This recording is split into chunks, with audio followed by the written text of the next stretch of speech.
Hey there everybody, it's Carpo here. I'm going to make a video about Mucuna pruriens, which is a bean from South America.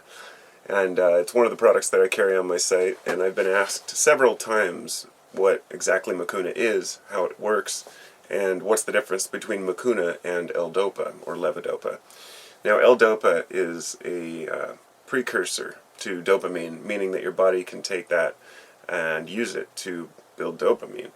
There are several precursors to neurotransmitters, but dopamine is generally regarded as being part of our motivational and reward system. So it's not necessarily that dopamine gives us great feelings and nothing else. It's not just the reward system, but it tends to help us to avoid certain circumstances as well. Maybe the reward and punishment system, but I won't get into the details. Basically, I'm here to talk about how Mucuna operates and what the results have been. Now, I've been taking Mucuna on and off for a couple of years now, and I don't talk about it very often because it's one of those strange herbs that I personally don't need to take, but I can see how it could be useful for those who do. So I'm just going to read this is the paper that I print out for customers, but I thought it might help. So what are the active compounds in Mucuna?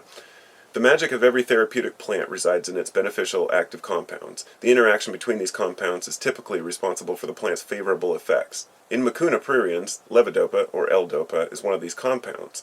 This bioactive chemical is a precursor to several neurotransmitters, including adrenaline, noradrenaline, and dopamine. Mucuna has significant antioxidant action that works in tandem with L-Dopa to promote brain health. When L-Dopa crosses the blood-brain barrier, it helps to increase the brain levels of dopamine, an essential neurotransmitter associated with regulating mood and cognition. Research also suggests that antioxidants are helpful for defending against oxidative damage by free radicals. Pretty self-explanatory, I suppose. Research suggests that Mucuna protects the brain by keeping cognitive and neural functions in check, even encouraging neural activity. Studies on animals have echoed this, placing the focus on its antioxidant action. The mechanism behind this is simple. All free radicals have an unpaired electron that makes them unstable in the body. Antioxidants donate an electron to the free radical to neutralize its effects, particularly on the brain. Mucuna has an added benefit in that it fights systemic redness of the brain, which is often a factor in brain degradation. And the next part here is about stress.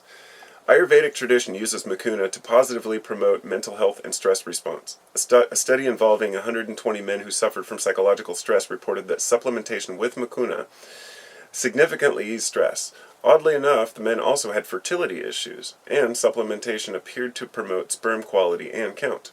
Researchers also concluded that Mucuna pruriens reactivates the antioxidant defense system, an essential biological mechanism necessary for maintaining homeostasis within the body. So, I guess you could take that to say, yes, it could help to increase sex drive in certain men, and stress and sex drive are so related to one another because stress takes us out of our, not just sex drive, but out of our, we're not hungry. It causes all types of problems to the body. So, and the last part here is about Parkinson's. Parkinson's disease is partially characterized by a decrease in brain production of dopamine, an important neurotransmitter. Because Mucuna positively influences dopamine levels, it's been an Ayurvedic therapy for centuries. It says, primary research indicates that the natural form of L-Dopa in Mucuna provides equivalent or better results compared to synthetic levodopa, and without the common side effects of nausea, vomiting, and involuntary muscle movement. Now, this is, to me, the reason I'm making this, I guess, is just to kind of put out the difference between L-Dopa and Mucuna. Like, for example, standard Mucuna bean will contain maybe 3 to 5% of L-Dopa within the bean. But it also contains serotonin. In fact, the hairs on the outside of the pod are very irritating, and they are, contain serotonin, which is also found in the bean, along with several other probably polyphenols and various plant, molecules and compounds which do help efficacy. I can't sit here and tell you that it's more effective or less effective than L-Dopa. I bought L-Dopa in its raw form, and it does basically nothing compared to the way Mucuna makes me feel. Now, I'm just going to finalize with a couple of the effects. Well, first off, Mucuna will give me two of the strangest effects that I wanted to share. One is Deja-Vu. It was an on and off trial with Mucuna for a month or so to determine whether or not it was truly from the Mucuna. But I was having serious deja vu, which would occur maybe 3 times a day. I mean, and that's not very standard. Usually, deja vu occurs here and there, and I'm sure it's different for different people. But it led me to do some research about how dopamine affects our memory. And I came to this one study that said that there's a possibility that dopamine may play a role in how we file away our memories. So when we see something, our brain can bypass the short-term memory and go straight to long-term, making us believe that we've been there or done that before. And once that's happened once, then you can have a deja vu in the same similar experience. It's almost like it sets a glitch in the matrix, if you will. It's a very interesting thing. The second thing is dreams, and maybe this is why I'm making this video, because I had somebody email me telling me how crazy their dreams have been on Mucuna since they started getting some from me, and he said he's tried L-Dopa and it did nothing like that, and so I thought, well, maybe it was time to talk about that. The dream effect is intense.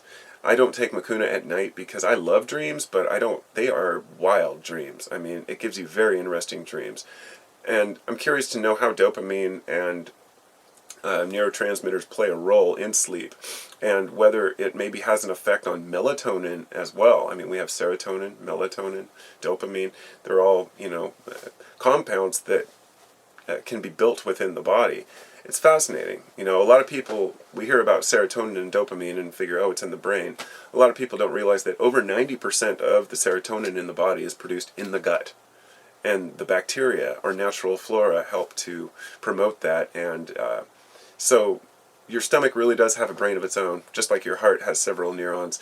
The connection between the mind and the stomach is the vagus nerve, and that nerve is pretty well known to carry a lot of information between the two. It's very important that we know if we eat something that we shouldn't have. It's not that our brain necessarily recognizes that, it's that our stomach does, and it tells our brain, and our brain says, oh, puke it up. So to Mucuna, I would say if you're curious about it, it's worth a try.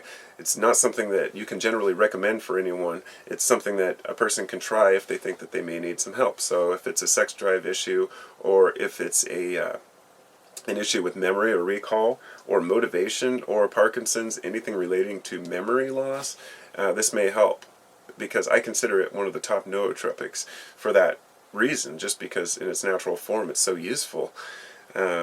So opinions are always welcome. Please leave a comment, let me know what you think, subscribe and all that stuff, and hope you learned something today, and I'll talk to you later.